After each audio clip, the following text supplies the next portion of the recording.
Dito sa may itong part na to, pag nakuha ko siya doon sa training kasi sir. Ngayon, Training ng... sa military kasi ako sir. okay. Ngayon sir, dati may PT kasi ako na kaibigan, sabi niya lagyan mo lang ng unan. Kasi nung sir, nag-lock talaga siya sir, hindi ko siya maitayo. Oo. Sabi niya, Ibig sabihin, gano'ng katagal na yan, sir? Tagal na sir. 5 years ka na, no? Oo, pero Nag-ano ka, training. gano'n na sir, Pero hindi po yan na doon sa training parang na-disgrasya, something. Hindi man sir, ano lang sa exercise to sir, yung pag bigla kong payong lumagutok sir.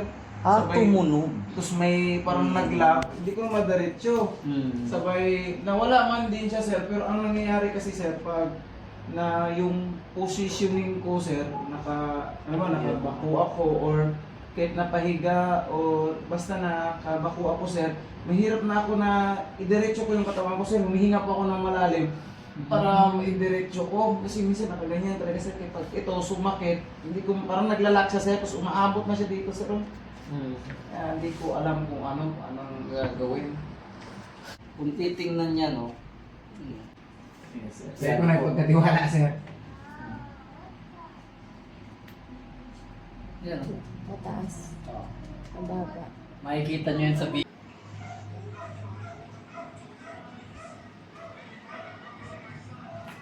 Okay. Siguro.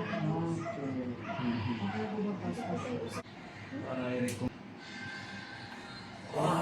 Yeah.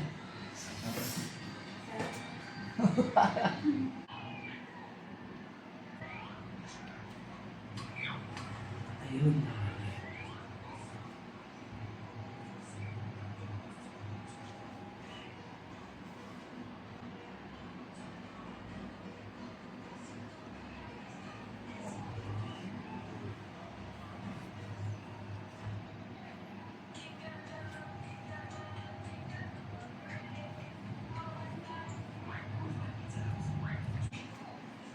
O, tingnan nyo, yung isang clavicle nyo, litaw, yung isa lubog.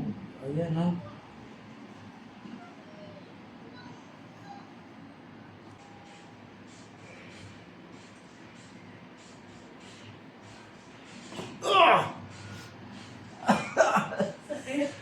Hindi, masarap.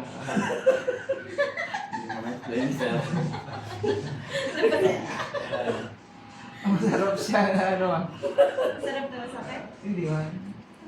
Ano? Bigla ka na ma-release yung yung nararamdaman mo. Ayan. Ayan. Okay. Ayan.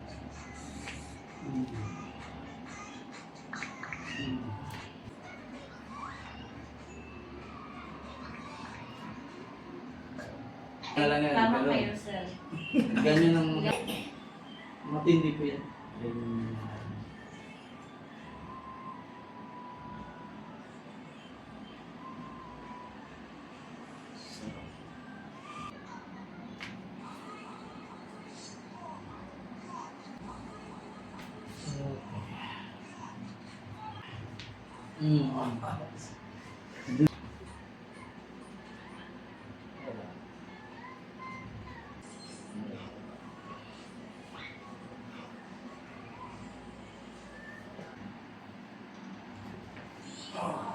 Okay. Yun. Apo ka. Close.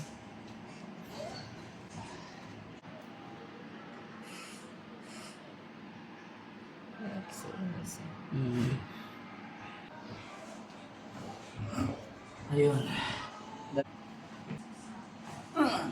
Dali ka na. Ayan na. Ang sarap. Ang sarap, sir. Balanse na. Relax. Out. Ayun.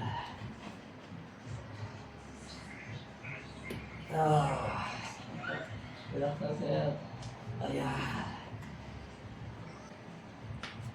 Okay.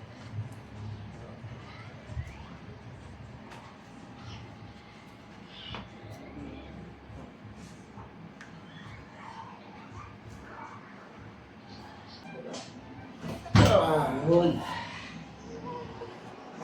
Sa paa. Yan. Kasi ano na yan, masyado ng ano yan, decompress na yan. Yes, sir. Ang karamdaman nyo is compression. Compression na. Apo, compression ng disc. Itong disc na yan. Yes, sir. Kailangan nyo 3 kilo. 1, 2, 3. Okay na po. Opo. 1, 2, 3. Okay na po. Isa pa po. 1, 2, 3.